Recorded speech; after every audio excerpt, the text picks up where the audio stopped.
guys, happy Thursday. We're gonna keep going with the next chapters in our miraculous journey of Edward Tulane book for our read aloud today. Look, there's Remy, still looking out the window at the birds, right?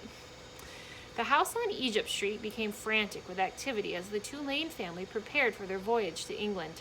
Edward possessed a small trunk and Abilene packed it for him, filling it with his finest suits and several of his best hats and 3 pairs of shoes, all so that he might cut a fine figure in London. Before she placed each outfit in the trunk, she displayed it to him. "Do you like this shirt with this suit?" she asked him. "Or would you like to wear your black derby?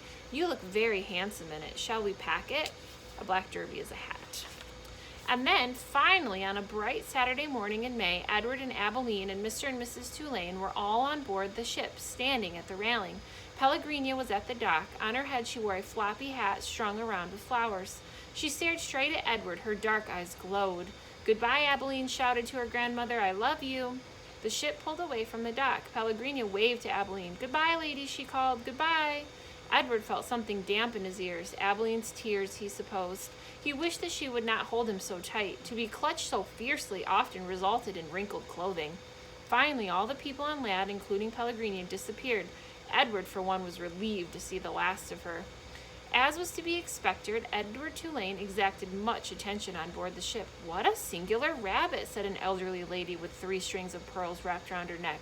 She bent down to look more closely at Edward. "Thank you," said Abilene. Several little girls on board gave Edward deep glances full of longing. They asked Abilene if they might hold him. "No," said Abilene.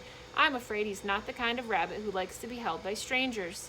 2 young boys, brothers named Martin and Amos, took a particular interest in Edward. "What does he do?" Martin asked Abilene on their second day at sea.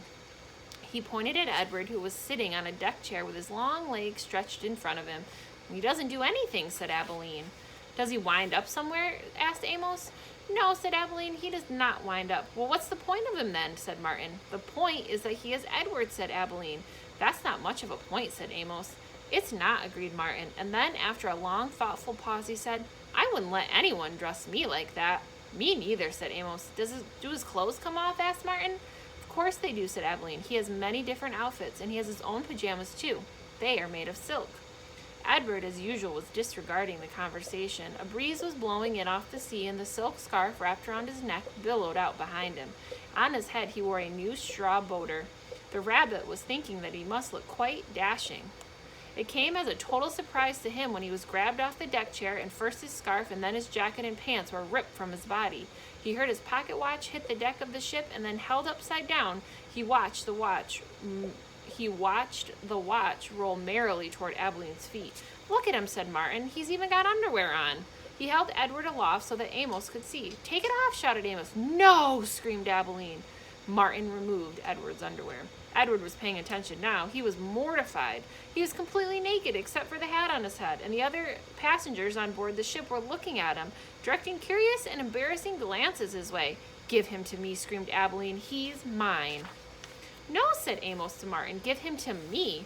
He clapped his hands together and then held them open. "Toss him," he said. "Please," cried Abilene. "Don't throw him. He's made of china. He'll break."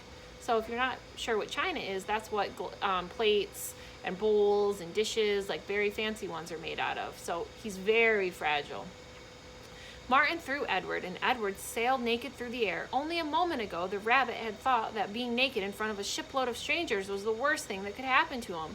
But he was wrong. It was much worse being tossed in the same naked state from the hands of one grubby, laughing boy to another. Amos caught Edward and held him up, displaying him triumphantly. "Throw him back," called Martin. Amos raised his arm, but just as he was getting ready to throw Edward, Abilene tackled him, shoving her head into his stomach and upsetting the boy's aim. So it was that Edward did not go flying back into the dirty hands of Martin. Instead, Edward Tulane went overboard. Uh-oh. Right over the ship. We'll read one more. Chapter 6. How does a china rabbit die? Can a china rabbit drown? Is my hat still on my head? These were the questions that Edward asked himself as he went sailing out over the blue sea. The sun was high in the sky, and from what seemed to be a very long way away, Edward heard Abilene call his name. "Edward!" she shouted. "Come back!" Come back? Of all the ridiculous things to shout, thought Edward. As he tumbled ears over tail through the air, he managed to catch one last glimpse of Abilene. There he is, look at. sinking down in the water as the ship sails away. She was standing on the deck of the ship, holding on to the railing with one hand. In her other hand was a lamp. No, it was a ball of fire. No, Edward realized it was his gold pocket watch that Abilene held in her hand. She was holding it up high, and it was reflecting the light of the sun. My pocket watch, he thought. I need that. And then Abilene disappeared from view, and the rabbit hit the water with such tremendous force that his hat blew right off his head. That answers that question, thought Edward as he watched the hat dance away on the wind. And then he began to sink. He sank and sank and sank. His eyes were open the whole time, not because he was brave, but because he had no choice.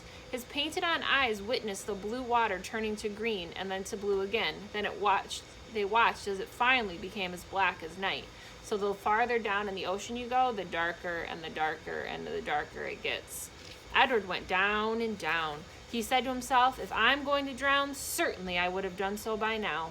Far above him, the ocean liner, with Abilene aboard it, sailed blithely on, and the China Rabbit landed finally on the ocean floor, face down, and there, with his head in the muck, he experienced his first genuine and true emotion. Edward Tulane was afraid. And we're going to stop there for today.